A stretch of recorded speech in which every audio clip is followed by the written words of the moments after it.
Hi everybody, welcome to Techation Academy. In this video, I'll be showing you how to use blending in Capcut. Let's go. So we're going to be making use of two videos, which is this man and a cloud moving. Let's download this one too. Let's bring this in case if it might work. So now we're going to bring in these two videos. Then we'll make one overlay on top of each other. So let's bring this one in. Then we can scale it, yeah, and move it up a bit. Yeah, so this works a little bit. So what we want to do now, we have to reduce, so we have to reduce the opacity of this one. Then if we reduce it, we'll come here, we'll change it to overlay. So this is going to tell us that our video is actually being overlaid.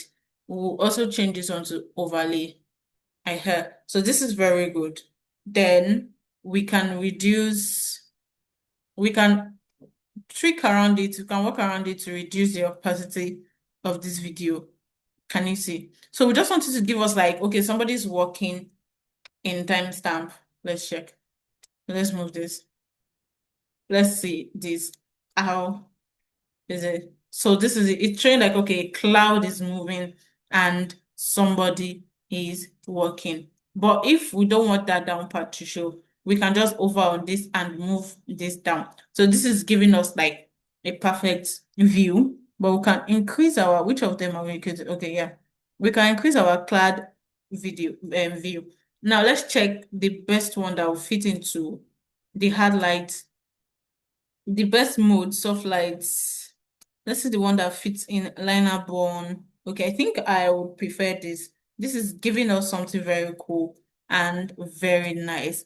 This is it. So I hope you understand everything I've taught you in this particular video, how to blend in CapCut. This is looking nice and okay.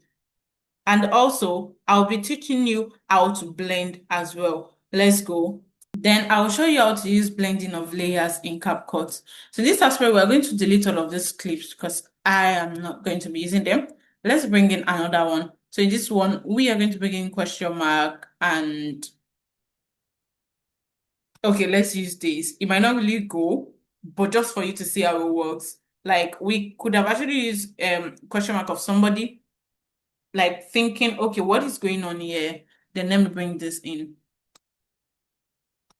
Then after that, we'll bring these two images together, have this here, have this question mark here, and we will use and we will use remove BG. We would use chroma key. So this chroma key is going to remove the white background that we have there. So I can bring this. Oh, I didn't click on the chroma key. Then this, can you see? So this has removed it. So if perhaps if you want it smaller, or maybe you want the question mark to come here and be like, okay, what is this guy actually doing? So this actually works. Now let's see how it goes. So this is like, what is it doing? It can come like that and it depends. So we can actually use another method. Instead of us using remove BG, we can come to our mode instead of using brightening. So brightening actually works for if you have a black background in your question mark, brightening will help you remove it. But in this part, we're going to switch it over, which is darken. So darken is going to help us remove the BG from there. And this is how it is. So can you see? This is it. Then we can place it up here. And that is that. So that is another way to that can work.